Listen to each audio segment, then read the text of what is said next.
Divertissez vos émotions avec le Casino 2000 de Mondorf-les-Bains. Bonjour à toutes et à tous, je suis heureuse de vous retrouver pour ouvrir avec vous une nouvelle boîte à malice. Aujourd'hui, je vous propose d'aller à la rencontre de Lion Rua, un groupe de musiciens passionnés par l'Irlande. Xavier nous expliquera pour quelles raisons il a adoré le premier roman de Jérôme Aumont, Un empêchement, et je retrouverai également Hugo Lardonnais qui nous présentera la première édition de la scène ouverte La Royale. Tout cela sans oublier quelques belles idées de sortie. Mais tout de suite, poussons les portes d'une boutique-galerie chaleureuse et haute en couleurs, tête d'affiche à Metz. On la doit à l'illustratrice Elvine March, qui, vous allez le voir, propose de belles créations. Ce sera également l'occasion de faire connaissance avec la créatrice de bijoux Axel, alias This is Mulet. Allez, c'est parti pour un grand bain artistique. Bienvenue.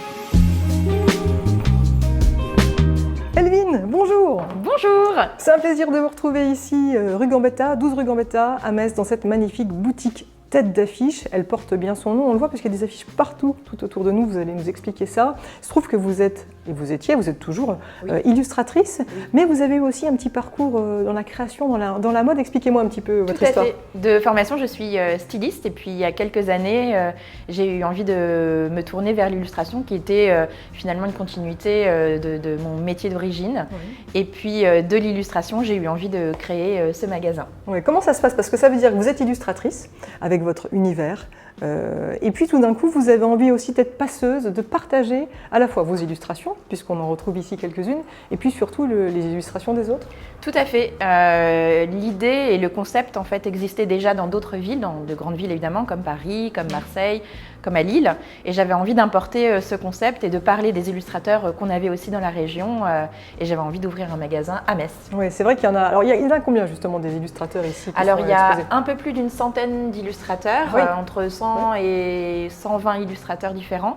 Et puis la collection s'agrandit évidemment. J'ai des illustrateurs qui sont principalement français, mais pas que. C'est en fonction de mon coup de cœur.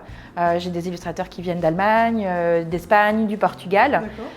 Et j'ai une quinzaine d'illustrateurs qui sont donc locaux. Du cru. Alors on peut découvrir ici quelques œuvres. Je veux bien que vous me les fassiez découvrir justement ces différents illustrateurs. Alors on a un illustrateur de Metz qui est assez connu dans la région qui s'appelle Loïc Luznia. Oui. Voilà. On en a souvent parlé d'ailleurs, puisqu'aujourd'hui il collabore avec une grande marque de sport dont on taira le nom. Tout à fait, pas de publicité. Pas de publicité. Il a un univers très rock, un petit peu punk, il utilise beaucoup le léopard, le tigre, les têtes de mort. Donc c'est un univers à la fois punk, mais aussi très coloré et très pop. Et j'aime beaucoup cette association-là. Vous parliez de l'univers coloré et pop, et c'est vrai, au regard de tout ce que vous exposez, il y a ce côté justement très pop et très coloré. C'est une volonté ou finalement c'est là en ce moment dans l'air du temps? Je pense que c'est dans l'air du temps. Alors c'est pas une volonté, mais j'y vais de manière assez instinctive. Mais j'essaye de ne pas avoir les mêmes choses, puisque l'idée c'est de plaire à tout le monde. Donc j'ai des choses qui sont évidemment très colorées, puisque c'est évidemment ce qu'on disait, c'est dans l'air du temps, mais j'essaye d'avoir des choses plus douces, qui vont dans des intérieurs un peu plus neutres, avec des beiges, des noirs, voilà.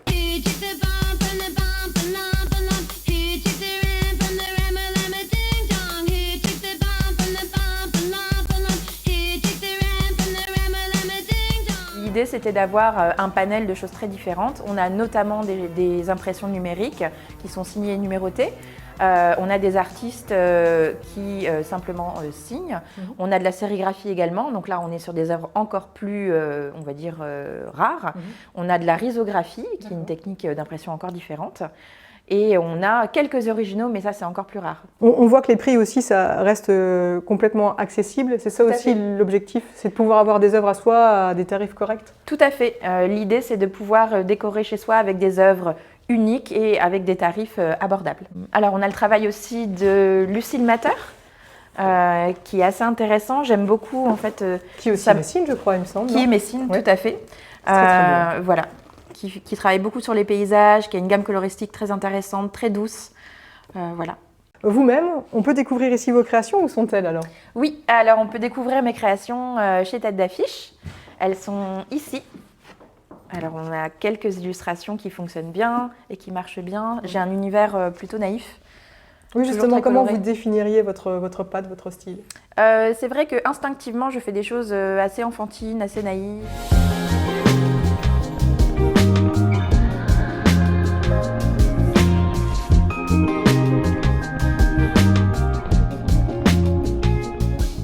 Un mot aussi, alors on l'a dit, cette boutique, c'est une boutique galerie avec aussi, alors il y a des affiches forcément, hein, vous vous appelez Tête d'Affiche, mais pas que. Donc là on a des bijoux, on va en parler dans quelques instants pour une autre raison, parce qu'il y a des choses qui se passent derrière en coulisses avec du coworking, des résidences. Oui. Mais avant ça aussi, il y a tout un tas d'objets aussi un petit peu arty et très intéressants. L'idée évidemment c'était de parler de l'illustration, mais l'illustration en fait se décline sous toutes les formes. Donc l'illustration on la retrouve dans des objets décoratifs, on la retrouve sur de la céramique, on la retrouve sur du textile. Donc l'idée c'était de mettre en valeur le travail des illustrateurs, pas nécessairement que sur du papier.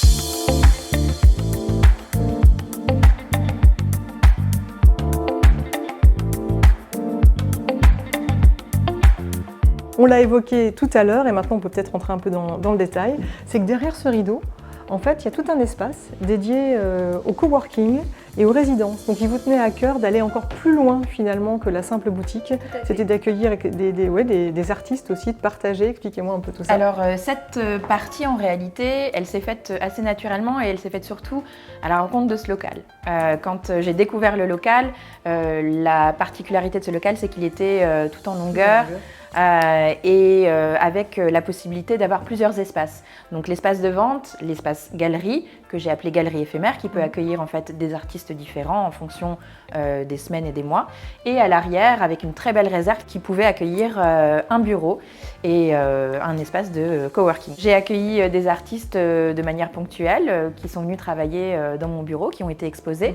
Et aujourd'hui, j'ai également Axel, qui est créatrice de bijoux, qui a une marque qui s'appelle This Is Mulet. Ah ben, je vais aller lui rendre visite avec ça, tiens.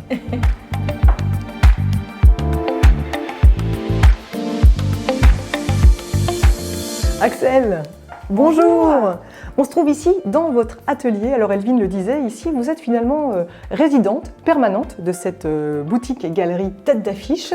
Ça fait 3 ans à peu près que vous avez mis le pied à l'étrier. Avant vous aviez fait des études de communication, mais finalement vous aviez toujours eu des velléités artistiques et vous avez décidé de vous lancer dans la création de bijoux. Qu'est-ce qui s'est passé ?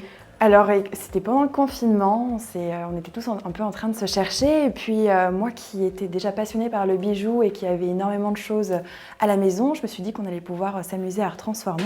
Et en fait, tout est parti de là, de simples photos que j'ai postées sur Instagram. Il y a eu un bel engouement. Et puis ensuite, tout s'est fait un peu de fil en aiguille. Et aujourd'hui, je me retrouve à avoir cette marque depuis 3 ans. Donc, je crois que votre marque, elle s'appelle This Is Mulet. Enfin, je crois pas, j'en suis sûre. Oui, c'est aussi votre surnom. C'est mon surnom. C'était un pseudonyme Instagram. Ouais. Tout est parti d'une coupe mulet que Monsieur De Créton m'a faite il y a quelques années. Ouais. Et puis ensuite, voilà, c'est resté ma marque de fabrique, on va dire ça comme ça. Alors qui maintenant n'est plus. Il a poussé, mais je l'ai gardé pendant bien presque 3 ans justement. Ça a poussé, mais alors effectivement, porter des bijoux, c'est sublimer aussi notre personnalité, qui on est. C'est ce que vous aimez en créant des bijoux, c'est pouvoir amener cette petite touche, comme on dit, Pepsi, classe. Alors moi, le bijou, je le vois vraiment comme ça. C'est vraiment une sorte d'apparat, un peu comme un parfum. Je ne peux pas partir de chez moi sans porter de bijoux. Et c'est vrai que c'est ce que recherchent les personnes, au-delà de la singularité de mon travail et de l'authenticité des pièces et de l'unicité surtout. C'est vraiment l'aspect-là qui m'intéresse. Vous êtes vraiment lancé en autodidacte. Oui. Et votre truc à vous, c'est vraiment de chiner, c'est-à-dire qu'il y a finalement un respect aussi environnemental. Exactement. Puisque vous allez chercher des pièces déjà existantes pour leur donner une seconde vie. Comment vous fonctionnez ? Alors en fait, je travaille avec un bon réseau d'antiquaires. Je fais aussi un peu de rachat auprès de particuliers. Et l'idée, c'est toujours d'avoir des pièces qui sont en petite quantité, enfin du moins...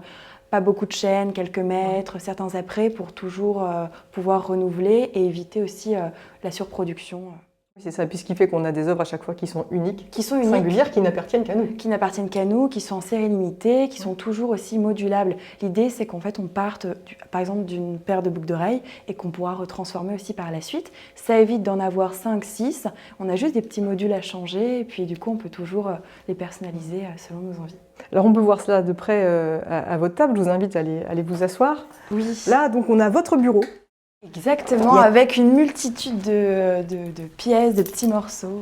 Tout votre matériel et votre créativité. Vous avez des matières de De prédilection. prédilection, Ouais. j'aime beaucoup le vermeil, le plaqué or, parce que c'est aussi ce qu'on me demande beaucoup. Oui. Les personnes veulent, voilà, si on part sur un bijou éthique, on a envie que ça dure quand même dans le temps. Et puis aussi de l'argent, que j'aime beaucoup. D'accord. L'idée, c'est d'avoir un bijou qui soit à la fois, comment dire, marqué par son histoire, puisque effectivement vous les chinez chez des antiquaires, avec une contemporanéité. il y a ça. Exactement, c'est un savant mélange en fait entre ancien et contemporain. Donc on a une matière première ancienne et ensuite on la twist et on l'associe avec des choses, des matériaux actuels.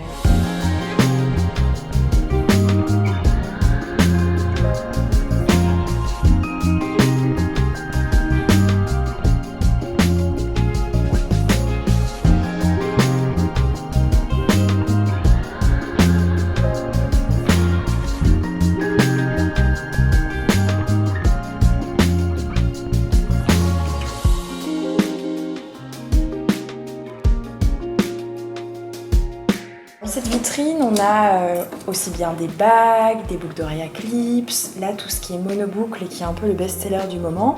Et puis on a quelques colliers de la nouvelle collection et surtout ceux-là qui sont entièrement réalisés à partir de matériaux contemporains. D'accord. On peut faire des essais. On peut faire des essais, oui.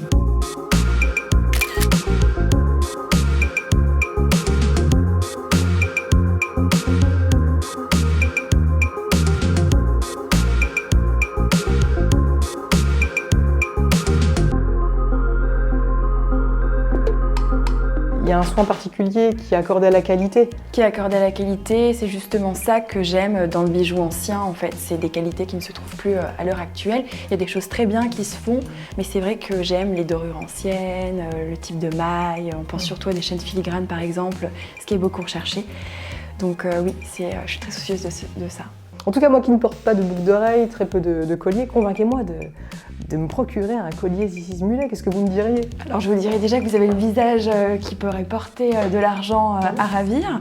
Et puis quand on n'a pas l'habitude, on part toujours sur par exemple des plus petites boucles ou un peu épaisses pour apporter du caractère. Et puis passez toujours chez Tête d'Affiche, comme ça on pourra toujours vous conseiller et vous pourrez choisir et upcycler vous-même vos bijoux en boutique qui sont en vitrine. Eh ben, vous m'avez convaincue. Merci Mais je beaucoup, vous en prie, Axel. merci. Merci infiniment. Waouh, vraiment les créations d'Axel sont superbes. On se rend compte ici, Elvin, on est dans un petit coin de paradis, vraiment, avec cette boutique, la rencontre avec les résidents. Il y a également des événements qui sont organisés tout au long de l'année chez Tête d'Affiche. Tout à fait. L'idée, c'était de pouvoir accueillir de manière éphémère des artistes du coin ou d'accueillir des marchés de créateurs, comme il y a eu déjà pour Good Event. Et puis ce qui est important peut-être aussi de rappeler, c'est que cette boutique, elle a une belle histoire. Ça sera peut-être le mot de la fin. Tout à fait. Pourquoi? Parce qu'elle se trouve déjà dans un quartier qui est un petit peu typique. Tout à fait. Ici, rue C'est un Gambetta. quartier historique qui accueille aujourd'hui déjà de très chouettes concepts comme le Fox Coffee ou Dallas. Et à l'époque, le propriétaire de ce local était donc Monsieur Sabatini. Il était donc antiquaire. Et j'avais envie de lui rendre un petit peu hommage. Et j'ai décidé de mettre un petit peu de mobilier vintage puisque c'était un clin d'œil et une espèce de continuité de son travail. Merci beaucoup de nous avoir présenté cette magnifique boutique-galerie. Elle se trouve donc 12 rue Gambetta. On va pouvoir à la fois se parer de beaux bijoux et puis surtout faire l'acquisition de très très belles affiches, sérigraphies et tutti quanti. Il y a de quoi se faire vraiment plaisir. Merci. Merci à vous. Merci.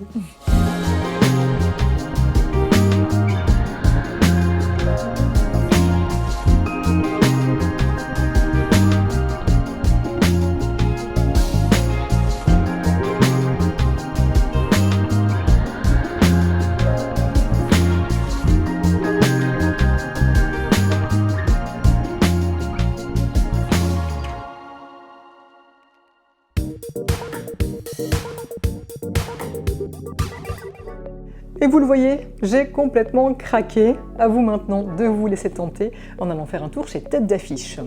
Et dans notre boîte à idées, on retrouve une invitation à participer à la 2e édition de la Schistole, organisée par le Gueulard Plus de Nilvange, un événement éco-responsable qui prouve que vélo et rock font bon ménage. Des animations autour du sport et de la musique seront en effet proposées avant que vous n'enfourchiez votre petite traîne pour une boucle de 25 km qui vous permettra, entre autres, de traverser Nilvange, Knutange, Fontoy ou Algrange. Vos efforts seront ensuite récompensés puisque 5 groupes électriseront la scène du Gueulard Plus dès 20 h. Braco, Parquet, Pals, Bottelaine ou encore Meule que je vous propose d'écouter.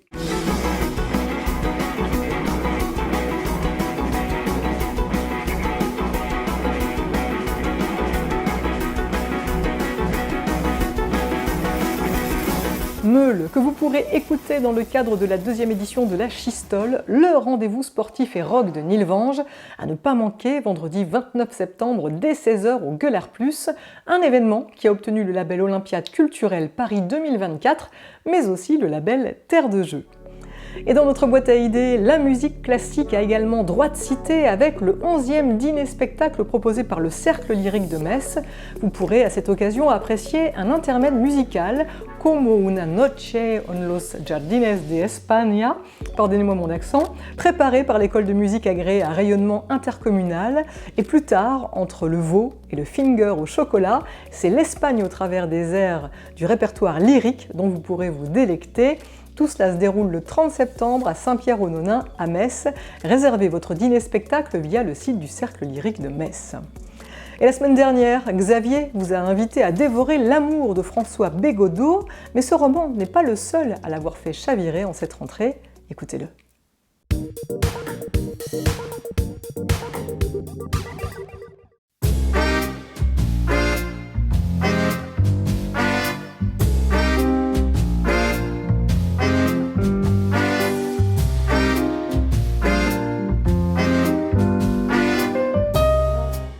Aujourd'hui, je vous parle d'un premier roman, L'Empêchement de Jérôme Aumont, sorti chez Bourgois. Une histoire d'amour, l'histoire d'un jeune garçon qui fait la découverte de sa sexualité dans les années 80 et qui a du mal au départ à assumer son homosexualité, qui va vivre avec, qui va vivre aussi une histoire d'amour. On est dans les années SIDA et son compagnon va mourir. Et suite à son expérience d'adolescent et puis cette disparition, il décide, selon lui, de rentrer dans une normalité. Il va faire carrière, il va se marier, il va avoir un enfant. Sa femme est très carriériste aussi, c'est plutôt lui qui s'occupe de sa fille.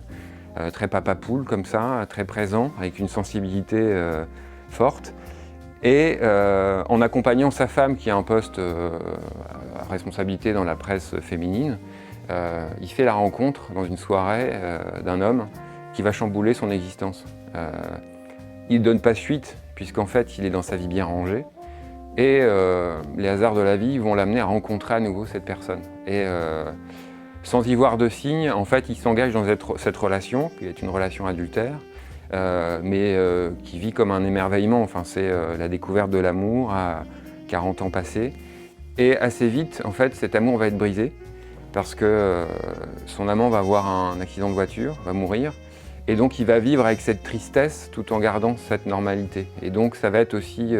L'Empêchement raconte ça, c'est-à-dire comment on vit avec une histoire d'amour cachée, comment on vit aussi avec une blessure, une douleur cachée comme ça, tout en continuant à vivre son quotidien.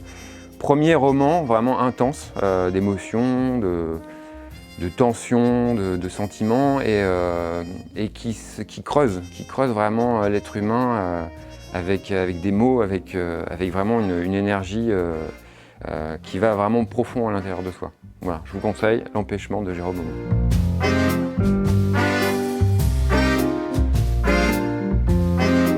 Je ne sais pas vous, mais moi, il m'a convaincu. Rendez-vous à la Pensée Sauvage à Metz pour vous le procurer ou dans toutes les bonnes librairies indépendantes. Et place à la musique à présent, mais pas n'importe quelle musique, la musique irlandaise que Julien, Rebecca et Axel adorent par-dessus tout. Ensemble, avec le collectif Lion Rua, ils partagent leur passion et dévoilent un premier clip à l'image de leur musique, joyeuse à souhait.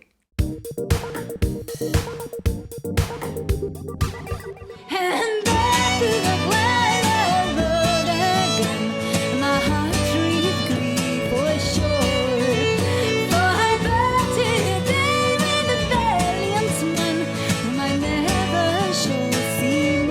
sommes le groupe de musique irlandaise Len Rua. On a été créé et assemblé suite à l'impulsion de Jan Karoff qui faisait partie d'autres groupes de musique irlandaise et on s'est ressoudés comme ça autour de ce noyau avec Rebecca, Axel et moi sous le nom de Len Rua avec une géométrie variable avec parfois justement Jan Karoff à la basse ou bien Fabio Andreazza au bodhrán. Je pense qu'on est arrivé dans la musique irlandaise chacun par des chemins différents et la première c'est toi. Oui. C'est Axel. Ce qui m'a plu énormément dans cette musique, c'est le côté convivial, le fait qu'on peut venir comme on est sans avoir forcément beaucoup d'expérience. J'ai adoré ce moment ces moments où on se retrouve et où on peut être débutant, confirmé, de niveau moyen et on joue tous ensemble. Personnellement, j'ai grandi avec le film Braveheart et le Julian Pipes et franchement, déjà à l'époque, ça me faisait des frissons. Donc je pense que je suis tombée dans la marmite assez tôt. Moi, ce qui me touche pas mal aussi dans la musique irlandaise, c'est le fait que c'est vraiment des chansons à histoire, des chansons qui ont survécu au temps. Et c'est forcément les plus méritantes qui ont survécu, qui ont passé 200, 300, 400 ans parfois. Et donc c'est fou de se dire qu'on chante des choses qui racontent des histoires aussi vieilles et aussi fournies parfois. Et c'est intéressant de les raconter aussi au public et de leur dire un petit peu de quoi ça parle. Parce que l'anglais n'est pas forcément toujours immédiat pour le public francophone. Donc moi j'aime bien raconter des histoires.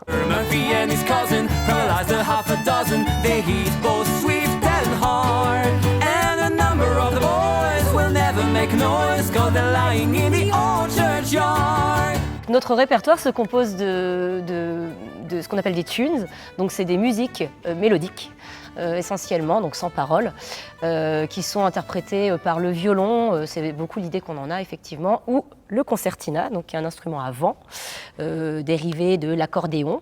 Et ces instruments se repassent le thème mélodique et puis ça nous permet aussi de faire des juxtapositions avec des deuxièmes voix, de se renvoyer un petit peu la balle et de s'amuser vraiment avec la mélodie.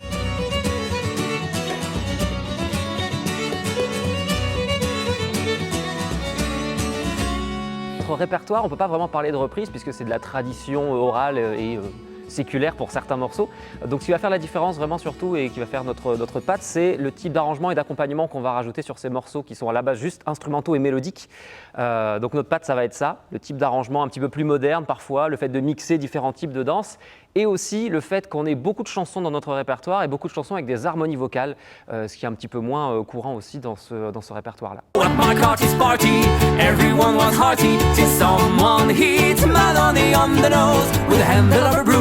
McCarthy swept the room, then a row was holy murder. Murphy and his cousin paralyzed half a dozen. They hit both swift and hard, and a number of the boys will never make a noise, cause they're lying in the old churchyard. Cette chanson At McCarthy's Party, donc effectivement on en a fait un clip, on l'a appris avec Seamus Begley en 2016 en stage. Donc Seamus Begley qui est un accordéoniste chanteur irlandais qui nous a quittés en janvier cette année mais qui était fameux et qui nous a transmis ce morceau. Alors un petit peu comme tout en musique irlandaise, à la base c'est un arrangement très très simple et nous on a essayé de construire quelque chose autour, de construire un arrangement, violon, piano, guitare, basse au pied, des harmonies vocales en plus. Et il nous avait raconté évidemment cette histoire d'une soirée banale en Irlande qui termine en baston général parce que c'est comme ça qu'on passe une bonne soirée. En tout cas, c'est ce que nous avait dit Seamus Begley à ce propos-là.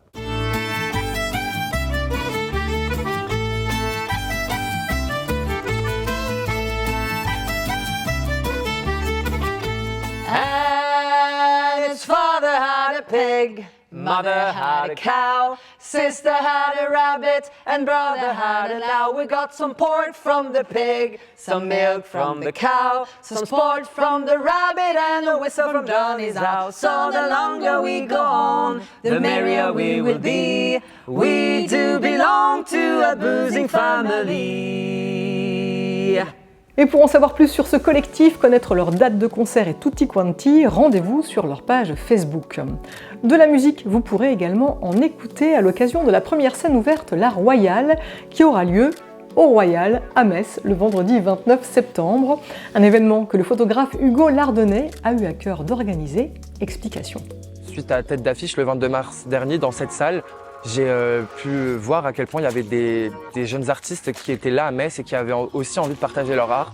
Et je me suis dit, tant qu'à faire, autant s'unir pour créer un moment d'art dans cette ville qui regorge de plein d'artistes et ça pourrait être vraiment un tremplin pour certaines personnes, pour s'initier et puis pour commencer à partager leur univers finalement. Au niveau des artistes, il y aura des drag queens, des chanteurs, des chanteuses, des rappeuses, des poètes. Vraiment, le but c'est vraiment de regrouper un maximum d'artistes qui performent sur scène.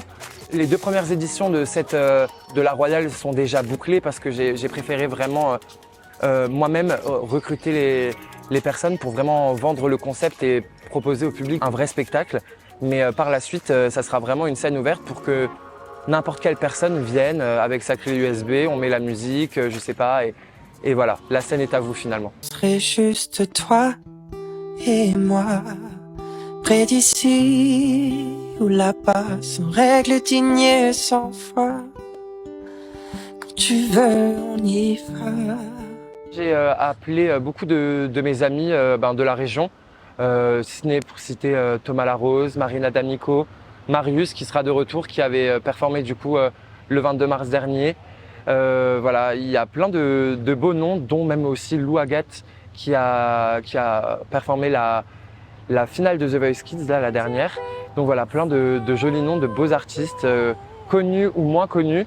Mais par la suite, ça sera vraiment une scène ouverte pour que n'importe quelle personne vienne avec sa clé USB, on met la musique, je sais pas, et voilà, la scène est à vous finalement. Rendez-vous dès 19h30 pour cette première scène ouverte, la Royale, qui se déroulera au Royal à Metz. Notez qu'à l'issue des différentes performances, un DJ set aura lieu pour faire la fête bien sûr. C'est ouvert à tous et c'est gratuit. Et voilà, c'est tout pour aujourd'hui, mais bien sûr, on se retrouve sans faute la semaine prochaine. En attendant, take care. Allez, bye bye.